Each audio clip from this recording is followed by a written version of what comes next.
So what we're gonna do now, we're gonna take craft thread, yarn, whatever you're using for this part. I really do wish that I knew where my cone of superwash was, because I would so totally use that over this. And define your eye line. This is where basic anatomy comes in. I don't know if hopefully you paid attention, but basically on a child's face, the child's eyes are in the middle of the face. As you get older, it gets a little further up, further down, depending on your facial shape. But all children's eye lines are smack dab in the middle. So if you're really OCD about it, you can measure from top to bottom. Or you can just say screw it and just wing it. See where that goes. Yeah, that's good. That looks fine. Oh man, I lost it. Oh good, it left an indentation. I'm telling you, squishy heads, helpful. So, yeah. I just did this wrong. It just occurred to me I just did this wrong. Did I? Yes, I did. Whoops, sorry. Brain fart.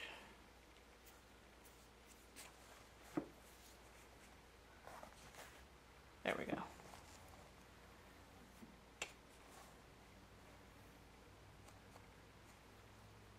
So as a side note, I would recommend you cut a much, much longer piece of doubled up thread than a yard. So go 2-3 yards and double it up, and don't do what I just did.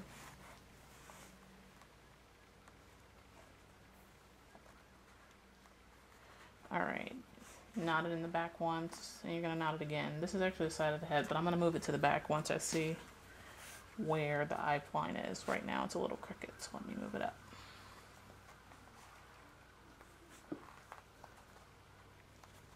Let's see.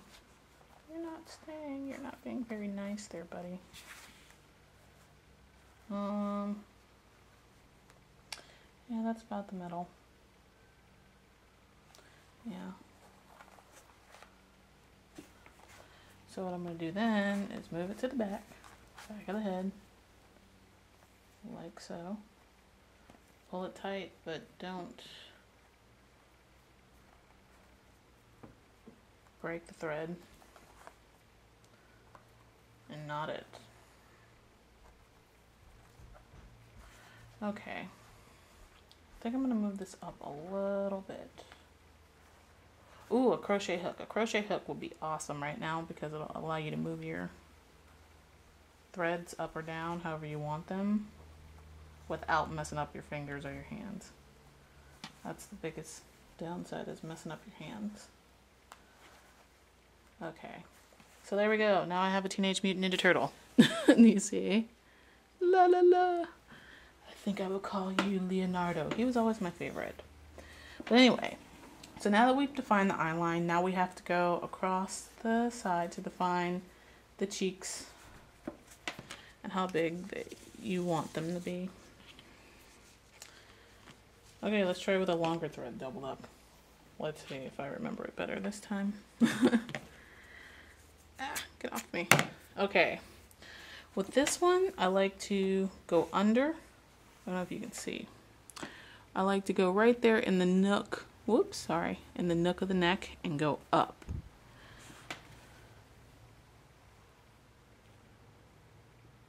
And go up. We're not knotting. We're just making a little loop. And then we're bringing it back around to the side.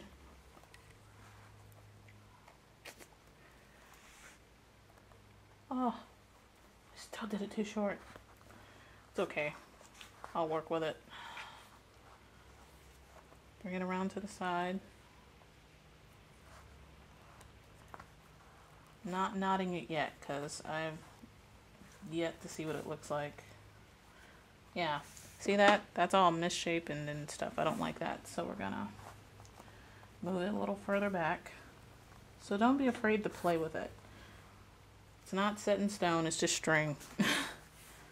So play with it until you get the cheek shape you want.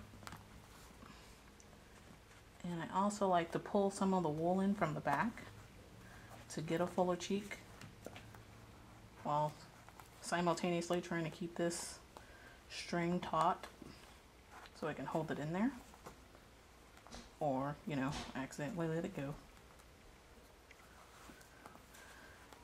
Because with babies, you always want fuller cheeks.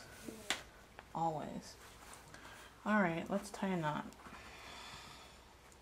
And I always do it on the side, because whatever's extra, you'll see. I'll use the sew to secure it.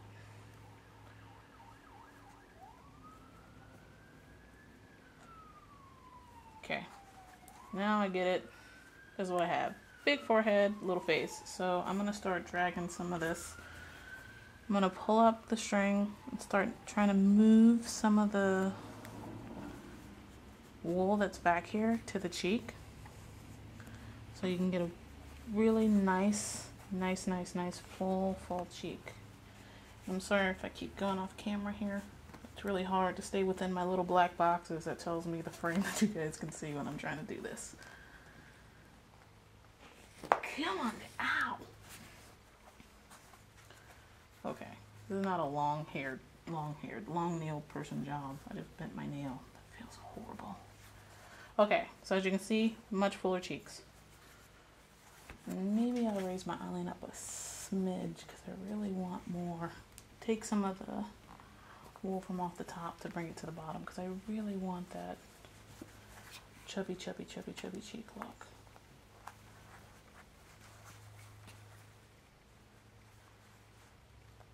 Fix my eyeline a bit. Okay, so there we go.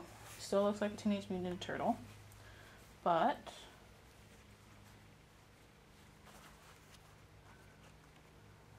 it's a shape I can believe in. All right. Now what you're gonna do is you're gonna take one of your hand sewing needles, like so, and let's see, where are you? And again, sorry, lefty. And you're gonna stick it in. Basically, you're gonna stitch on an angle. First, you're gonna stitch a couple times this way, and you're gonna stitch a couple times this way, securing this little cross of thread right here. Making sure it's secure against the wool and it doesn't move. Okay. Sorry, I'll use a little spit. Won't hurt nobody. So let me thread the needle here.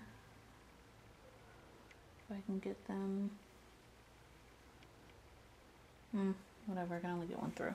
Make sure when you're doing this that you're actually catching the thread, the wool, because that's what you're securing these stitches to. 1, 2, 3, 4. All right, I'm gonna get this other piece here, and I'm gonna go across the diagonal the other way.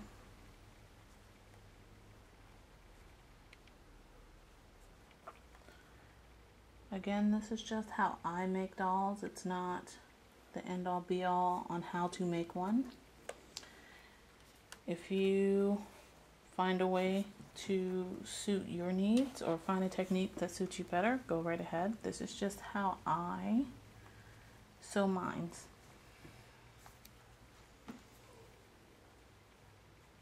I haven't had a head come apart on me yet, so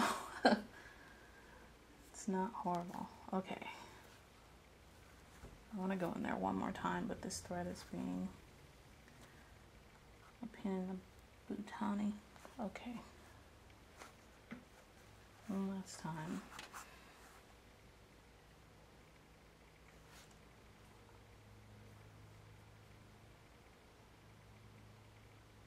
Come on there, son.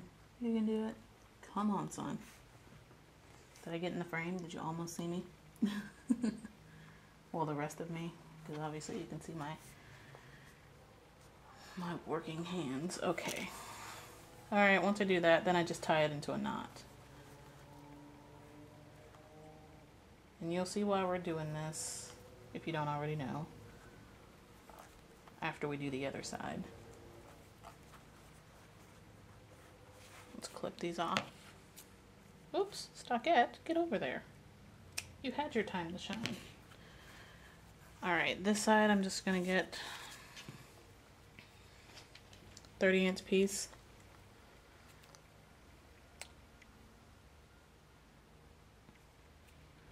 Actually, I don't even cut it.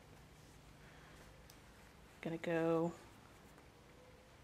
in there because that's way long enough. Use you. Go in the top, come out the bottom on an angle. Try not to catch the other loops of the stockette. Really? Really, guy? Okay. Like so. I really hope you guys can... Oh! I just stabbed them in the face! I really hope you guys can see this. Okay.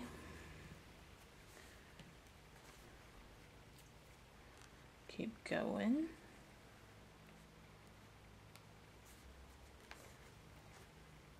Alright, 3 times on that side, and usually I go 3 times on the other side. So usually I just go either up or to the side, whichever way I want to start it. Doesn't matter if you start on the top or bottom.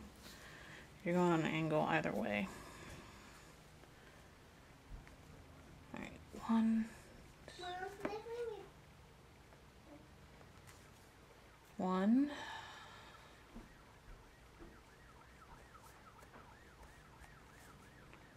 2. My child just came in here and asked me if she can play with something. I just gave her the thumbs up. I really hope she doesn't decide to play with matches or something. I doubt it. No, I highly doubt it. That was a really bad joke. I'm sorry. Like, it's probably that My Little... Oh, really, guy? Really? Anyway, it's probably that My Little Pony game. How am I going to do this now? Don't freak out. Just pull it up.